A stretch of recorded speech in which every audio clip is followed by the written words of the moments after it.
Hey guys, welcome back to my channel. My name is Philomena. If you're new here, karibu sana. This is being Ilomik, where we live in love and we grow in grace. And for the usual visitors, thank you so much for coming back. So today I am going to tell you all about growing up in a teacher household. This is going to be fun.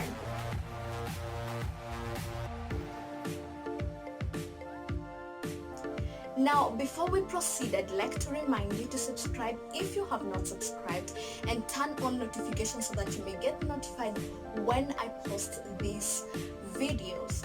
Also, if you like this video, please share it to your friends or to anyone that you think this will be interesting to. So let's dive into this. I don't know if careers are hereditary or they are like embedded on genes. I don't know if that is possible, but I have grown up in a family where teaching is like a way of life. Like almost everyone in my family is, or at least most of the people in my family are teachers. So on my mom's side, her mom was a teacher, and my mom is the first child of 7 kids, and out of the 7, 5 are teachers and 2 are not teachers. And then on that side, we did get blessed with like a child, like one of my cousins who is a teacher, but my brother is a teacher. Now on my dad's side, my grandfather was a teacher, and my father is one of 9 kids, and out of the 9 kids, 4 are teachers, 5 are not teachers. Now on that side of the family, there are 2 teachers, my brother and one of my cousins who is my namesake. She's called Philomena.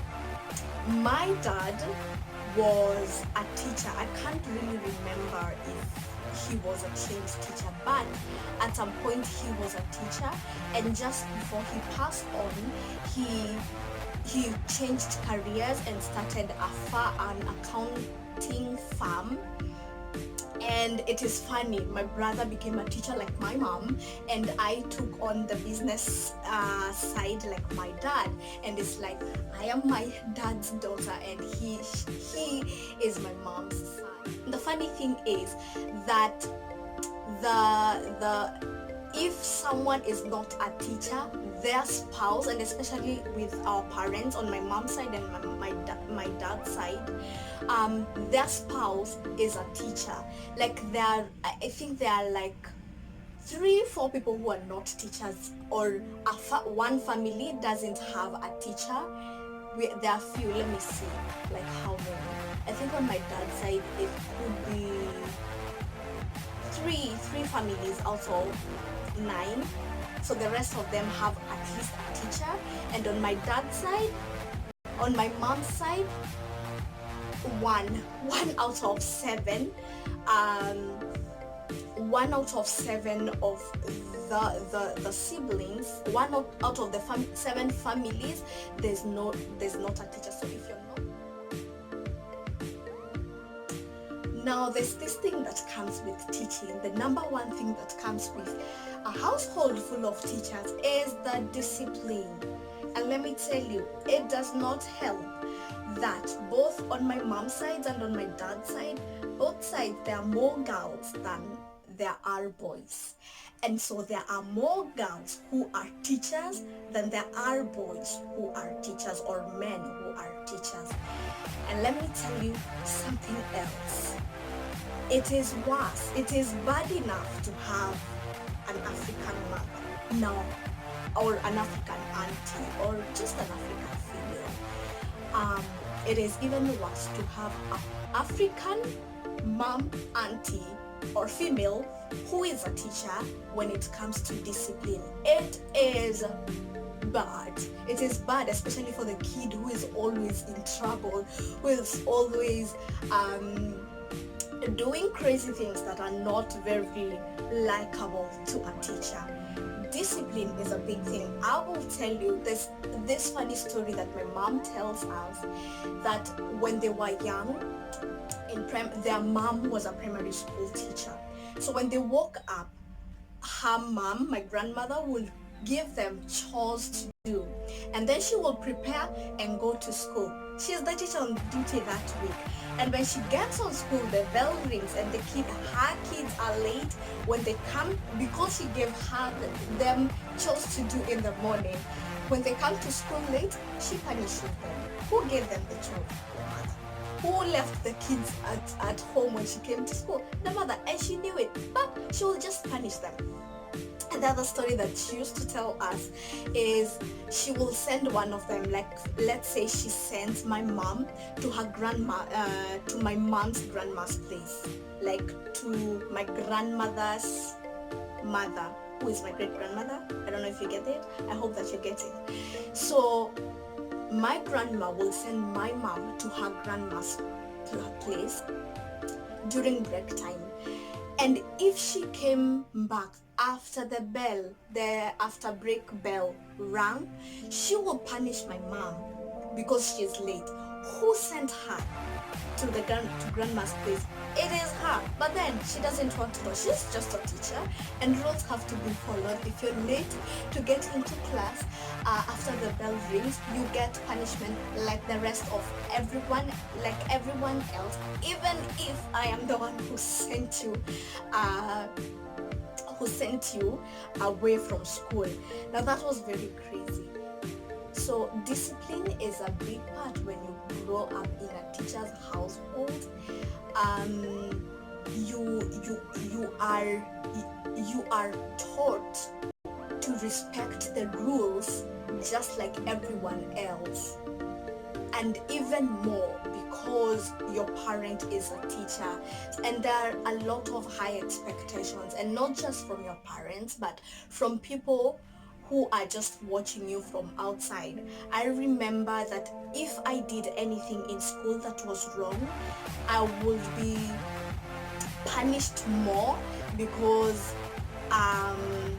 they knew my mom, and they know that my mom is a teacher, and so people are questioning you like, why, how could you do this, how could you make noise, and your mom is a teacher?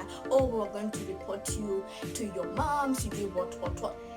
It was a lot, and it was a lot of pressure being in school and being known to be a teacher school, and especially because in schools that I have, and especially my primary and secondary school, my mom was known by the teachers in those schools.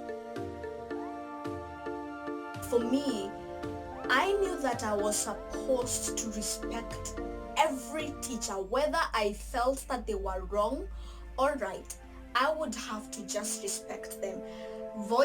Say what you have to say, but say it respectfully. Do what you have to do, but do it respectfully. Because I would try to imagine if that was my mom standing in front of me and I was disrespecting her, and I just couldn't. It can't happen. It couldn't happen. And the funny thing is that you know how you can stand or sit in a group and start bad mouthing like a certain teacher because of how they behave or what they do. I would be the quiet one because this image would always come into my mind, imagining what if this was a group that was discussing my mom. I can't imagine it. I can't imagine anyone bad mouthing my mom. I can't imagine it. Anyone disrespecting my mom. I love that woman to death, and so I would choose.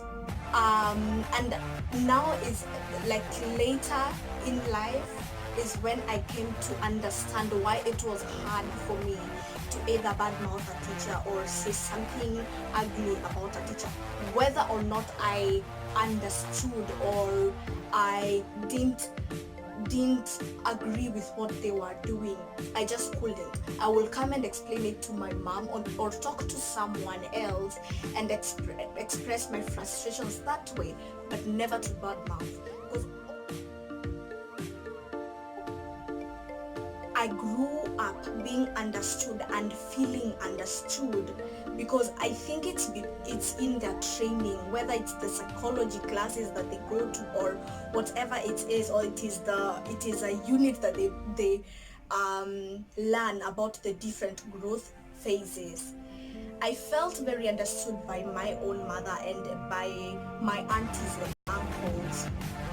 Like when I did something wrong, or when it was maybe adolescence, or maybe just the crazy phases in life, I really did feel understood, because you would hear my mom, she will not speak about you when you're present. I don't know why.